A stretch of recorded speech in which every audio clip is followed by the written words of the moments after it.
মাদ্রাসা শিক্ষার্থী তাদের জীবনের ঝুঁকি নিয়ে রাস্তায় নেমেছিল, ঢাল হয়ে পাশে ছিল। কিন্তু 5ই আগস্টের পরে এদেরকে আমরা ভুলে গেছি। এদের অবদানকে আমরা ভুলে গিয়েছি। এদেরকে আমরা কোথায় দেখছি না। তো এই যে নিজের জীবনের ঝুঁকি নিয়ে রাস্তায় নেমেছে, আন্দোলন করেছে, সংগ্রাম করেছে, বিজয় পরবর্তী এদেরকে আমরা ভুলে গেছি। আজকে ক্ষমতার 24 পরবর্তী প্রায় বছর আমরা শেষ করতে যাচ্ছি। এই 24-এ এই বিজয়ের পরে আমরা এই মাদ্রাসা শিক্ষার্থীদেরকে আমরা মূল্যায়ন করতে শিখিনি। আমরা বাঙালিরা অকৃতজ্ঞ জাতি।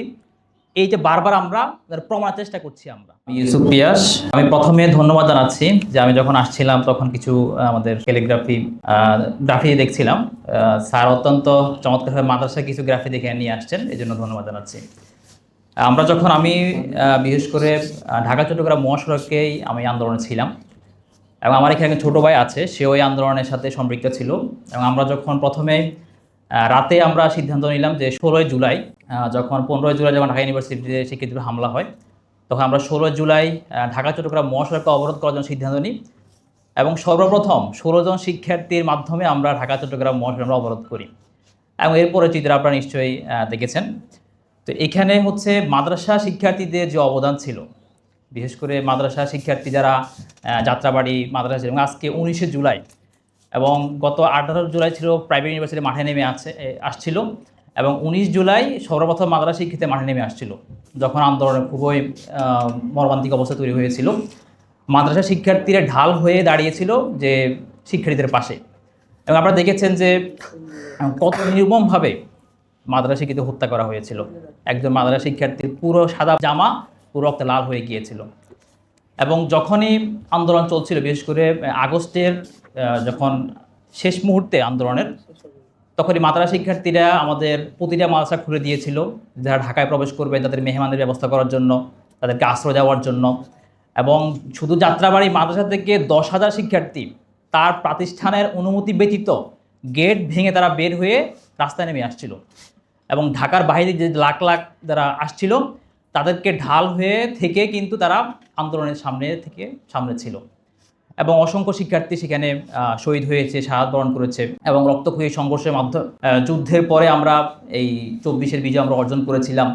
কিন্তু আমরা দেখলাম 5ই আগস্টের পরেই পুরো চিত্র পাল্টে গিয়েছে, যেখানে আন্দোলনরা পুরো নিস্তব্ধ ছিল, কেউ পাশে ছিল না। মাদ্রাসা শিক্ষার্থী তাদের জীবনের ঝুঁকি নিয়ে রাস্তায় নেমেছিল, ঢাল হয়ে পাশে ছিল। কিন্তু 5ই আগস্টের পরেই এদেরকে আমরা ভুলে গেছি। এদের অবদানকে আমরা ভুলে গিয়েছি। এদেরকে আমরা কোথায় দেখছি না। কোনো পত্রিকায়, কোনো পেপারে, কোনো আর্কাইভে, কোথাও কিন্তু এদের কোনো চিত্র নাই। তো এই যে বৈষম্য, যারা মাদ্রাসা শিক্ষার্থী ছিল এদের হৃদয়ে একটু নরম থাকে। এরা যখনই কোনো অন্যায় দেখে সবার আগে তারা প্রতিবাদ করে, সবার আগে ঝাঁপিয়ে পড়ে। তখন তার মৃত্যু হবে না সে কোথায় যাবে এই চিন্তা তখন সে করে না। তো এই যে নিজের জীবনের ঝুঁকি নিয়ে রাস্তায় নেমেছে, আন্দোলন করেছে, সংগ্রাম করেছে, বিজয় পরবর্তী এদেরকে আমরা ভুলে গেছি। আজকে ক্ষমতার 24 পরবর্তী প্রায় বছর আমরা শেষ করতে যাচ্ছি। এই 24-এ এই বিজয়ের পরে আমরা এই মাদ্রাসা শিক্ষার্থীদেরকে আমরা মূল্যায়ন করতে শিখিনি। আমরা বাঙালিরা অকৃতজ্ঞ জাতি। এই যে বারবার আমরা প্রমাণের চেষ্টা করছি।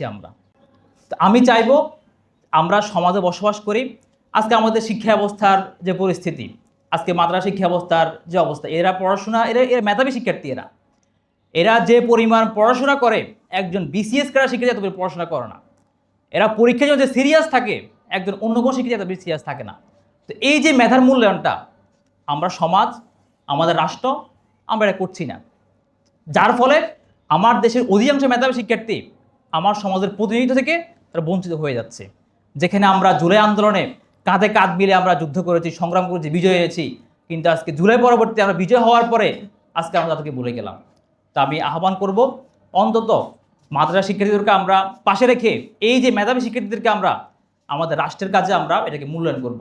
পাশাপাশি আজকে জুলাই অভ্যুত্থান পরে নতুন বাংলাদেশে আমরা স্বপ্ন দেখেছিলাম, যে স্বপ্ন আমাদেরকে তাড়া দিয়েছিল যে ফ্যাসিবাদ হটাবো, আবার নতুন বাংলাদেশ তৈরি করবো। আমরা তখন একটা স্লোগান ছিল আমাদের, যদি আমরা আওয়ামী ফ্যাসিবাদ আমরা হটাতে পারি কাদেরকে আমরা বসাবো। তখন আমরা স্লোগান দিচ্ছেন যে বিকল্প হচ্ছে আমরা নিজেরাই বিকল্প। তো এই যে বিকল্পের জায়গায় আজকে আমরা দেখছি দুর্নীতি, চাঁদাবাজি অহরহর বাড়ছে। প্রতিনিয়ত দেশটা আবার পুনরায় স্বৈরাচার দিকে চলে যাচ্ছে। তো আজকে যারা আয়োজন করেছেন, আমি আহ্বান রাখবো আমাদের কথার মাধ্যমে অন্যান্য পরিবর্তন করতে পারি এবং মাদ্রাসা শিক্ষার্থীদেরকে আমরা যাতে করে বৈষম্যের মধ্যে না ফেলে এই সমাজের অংশীদার হিসেবে এদেরকে আমরা কাজে লাগাবো, তাহলে আমাদের সমাজ, এই রাষ্ট্র একটি সুন্দর সমাজে রূপান্তরিত হবে ইনশাআল্লাহ। ধন্যবাদ সকলকে।